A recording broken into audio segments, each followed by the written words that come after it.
Hi மக்களே, வந்தனம், வணக்கம், சுஸ்வாகத்தம் எல்லாருக்குமே. நம்ம இன்னைக்கு என்ன பார்க்க போறோம்னா, Bigg Boss season 9 Tamil wild card contestant. அவங்க என்ட்ரி எப்படி இருந்துச்சு, அவங்க என்னென்னலாம் பண்ணாங்க, ஏன் அப்படி பண்ணாங்க, அவங்க என்னென்னலாம் பண்ணாங்க அதை பத்தி நான் பேசலாம். ஸோ மார்னிங் எந்திரிச்சோடனே திவ்யா கிட்ட போய் பார்வதி எல்லாமே கேட்டுட்டு இருக்காங்க. Not only Divya, Prajin, Santa எல்லாத்தையுமே போய் அதை பத்தி கமதினியும் அவங்களும் பர்சனல் விஷயத்தை பத்தி கேட்டுட்டு தான் இருக்காங்க. சோ என்னன்னா, ஒரு லைவ்ல ஒரு விஷயம் டெலிகாஸ்ட் ஆயிடுச்சு. அது பர்சனலா இருக்காது கண்டிப்பா. 4 செவத்துக்குள்ள நடக்கிற போது அது பர்சனல் நம்ம சஜஸ்ட் பண்ணிக்கலாம். இது பப்ளிக்கா எல்லாருமே பார்த்துட்டாங்க. அது பர்சனலா கண்டிப்பா போகாது. அண்ட் பார்வதி கமதன் மேல வச்ச ஒரு குற்றச்சாட்டு அது ரொம்ப கஷ்டம். சோ பார்வதியும் திவ்யாவும் காலையில உட்காந்து சோஃபால அதை பத்தி தான் பேசிட்டு இருந்தாங்க. சோ நார்மலா எப்பயுமே போச்சு. அண்ட் அமித் எனக்கு எதுக்கு அவர் திவாகர் கூட ரீல் பண்ணாருன்னா தெரியல. அவரும் பிடிச்சி இழுத்தாரு, இவரும் ரீல் பண்ணாரு. ஸோ நெக்ஸ்ட் என்னன்னா, ஸோ அது கேப்டன்சி டாஸ்க் வருது. யார் கேப்டன்? 4 பேர் வைல்ட் கார்டு என்ட்ரிஸ் மட்டும் தான் கேப்டன்சி இதுல பண்ணணும்னு சொல்லிட்டு பிரவீனுக்கு அந்த சான்ஸ் கொடுக்கல. ஏன்னா ஸ்டார்டிங்ல சொல்லியிருந்தாங்க இல்லையா, வீக்லி நம்ம ஃபர்ஸ்ட் யார் தலையா இருப்பாங்களோ அவங்களுக்கும் சான்ஸ் கிடைக்கும்னு சொல்லியிருந்தாங்க. பட் அது கொடுக்கல. ஓகே. ஸோ இதுல திவ்யா ஜெயிச்சிட்டாங்க. கேம் விளையாண்டு திவ்யா ஜெயிச்சிட்டாங்க.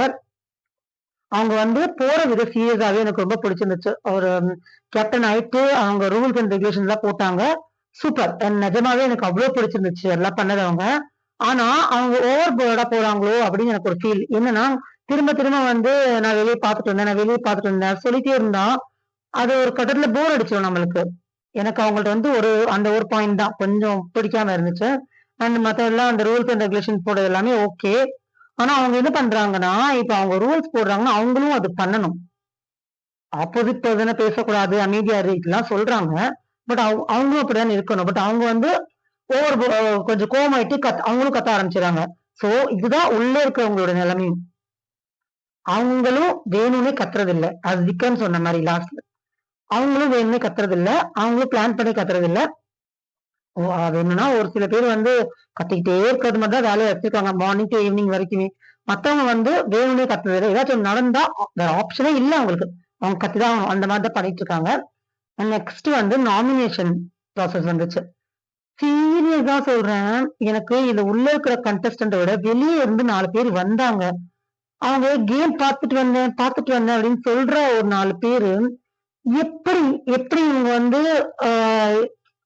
திருப்பியும் திவாகர் பார்வதிக்கே ஓட் போடுறாங்கன்னு தெரியல. ஏன்னா நாமினேஷன் லிஸ்ட்ல நம்ம யார் நாமினேஷன் இல்லைன்னு பார்த்து அவங்களுக்கு போடணும். அதான் ஸ்ட்ராட்டஜி கேம். கொஞ்சம் கூட காமன் சென்ஸே இல்லாம லைன்னா 10-13 பேர் பார்வதி திவாகர் 2 நாமினேஷன் ஒருத்தவங்களுக்கு போட்டாவே ஒருத்தவங்க அவங்க நாமினேஷன் லிஸ்ட்ல வந்துருவாங்க. சோ நம்ம நெக்ஸ்ட் யோசிக்கணும், ஸ்ட்ராட்டஜி யோசிக்கணும். யார் நாமினேஷன்ல இல்ல அவங்கள போடலாம் அப்படின்னு யோசிக்கணும். எனக்கு இப்போ நிறைய பேருக்கு ஒரு ஓட் தான் விழுந்திருக்கு.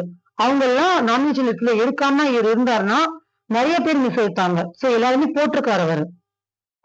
ஏன் கொஞ்சம் கூட அது யோசிக்காம அதை பத்தி இதுவே பண்ணாங்க. அவங்க இஷ்டத்துக்கு பார்வதி, எனக்கு தெரியுது பார்வதி திவாகர் கிட்ட மட்டும் தான் எல்லாருக்குமே பிரச்சனையும் இருக்கு. அது நம்மளுக்கும் கொஞ்சம் இரிட்டேஷன் தான் கொடுக்குது. Accept that. ஆனா ஒரு 2 ஓட் போயிருச்சு. 2 ஓட் போனதுக்கு அப்புறம் அவங்க உட்காந்து கால்குலேஷன் பண்ணும் இல்லையா, இவங்க 2 ஓட் போட்டிருக்காங்க, இவங்க 2 ஓட் போட்டிருக்காங்க. சோ நம்ம நெக்ஸ்ட் வேற யாரும் சொல்லலாம் அப்படியே ஸ்ட்ராட்டஜி யூஸ் பண்ண மாட்டேங்கிறாங்க. அவ்வளவு பேசி உள்ள போனாங்க எல்லாருமே. திருப்பியும் அவங்க போய் வாட்டர்மெலன் திவாகர் தான் அடிச்சிட்டு இருக்காங்க. ஃபர்ஸ்ட் வீக் பண்ணதுதான் இதெல்லாம். ஃபர்ஸ்ட் வீக் வாட்டர்மெலன் அடிக்க அவர் அந்த அந்த வீக் அப்புறம் கொஞ்சம் எல்லாருமே சப்போர்ட் பண்ண ஆரம்பிச்சாங்க. அவர் அப்படியே விட்டா கூட அவர் அப்படியே விட்டா கூட ஒரு ப்ராப்ளமே இல்லை, அவரோட இருந்துட்டு போயிடுவாரு. ஆனா நீங்க திருப்பியும் அந்த ஃபர்ஸ்ட் வீக் என்ன நடந்துச்சோ அதே தான் இந்த 4 வைல்ட் கார்டு கண்டஸ்டன்ட் போய் பண்ணிட்டு இருக்காங்க. திவாகர் திருப்பியும் நீங்க தான் உங்களால தான் அவங்க ஒரு ஃபேமுக்கு வருவாங்க. லாஸ்ட்ல ஐ லவ் யூ நீங்க கத்திட்டு இருப்பீங்க. இவர் என்ன பண்ண, அவர் சீரியஸாவே அவரை விட்டுருங்க. அவர் விட்டாலே ஒரு அமைதியா முதல்ல உட்கார்ந்துருவாரு. ஏன்னா அவரு நீங்க பண்ண வெளியே அந்த ஓட்டு சென்டிமெண்ட் இதெல்லாம் பார்த்துட்டு பாவம் பரிதாபம் பார்த்துட்டுலாம் அவருக்கு ஓட்டு போடுவாங்க கண்டிப்பா. நான் ஒரு கண்டஸ்டன்ட்டுக்கு அப்பதான் பேசணும் இல்ல, உண்மையிலேயே அவர் பண்றது இரிட்டேட்டிங்கா இருக்கு எனக்கு.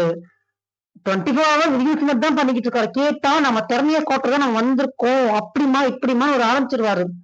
அதுக்கு இடத்த கொடுக்காதீங்க. அதுக்கு இடத்த வந்து நீங்க எல்லாரும் உள்ள இருக்க கண்டஸ்டன்ட் எல்லாரும் தான் கொடுத்துக்கிட்டு இருக்காங்க. ஐயோ சீரியஸாவே வந்து அது பார்க்கவே முடியல. அவ்வளவு கடுப்பா இருக்கு எனக்கெல்லாம்.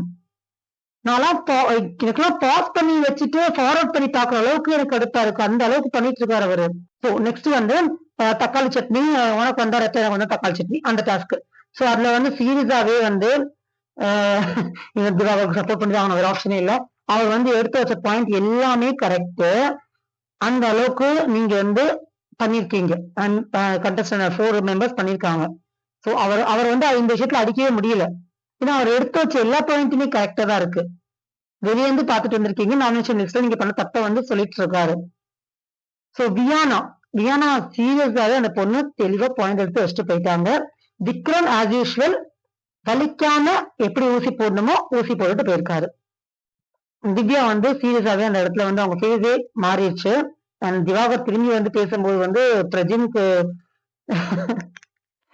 வந்து ட்ரிகர் ஆயிட்டாரு. அது ஒரு நாளைக்கு எப்படின்னா எப்படி நீங்க காத்த ஓட்ட போறீங்க சீரியஸா புரியல. ஸோ இன்னைக்கு நடந்த விஷயமே வந்து சிஎஸ்சி டிசப்பாயின்மெண்டா தான் இருக்கு. இந்த 4 வைல்ட் கார்டு கண்டஸ்டன்ஸ் வந்து நிறைய எதிர்பார்த்தோம் நம்ம. அது வந்து அவங்க கொடுக்கலையோ அப்படின்னு எனக்கு தோணுது. ஒரே ஆளா அடிக்கிறவங்களே திருப்பி அடிச்சிட்டு இருக்காங்க. எதிர்பார்த்த கண்டென்ட், ஸோ இவங்க 4 பேர் வந்து உள்ள வந்து எதிர்பார்த்த கண்டென்ட்டை கொடுக்கலையோ அப்படின்னு எனக்கு ஃபீல் ஆகுது. ஸோ பார்க்கலாம் நெக்ஸ்ட் இருக்கு இல்லையா, இந்த வீக் அவங்க என்ன பண்றாங்கன்னு சொல்லிட்டு போக போக தெரியும். So thank you guys, have a nice day, bye, good night.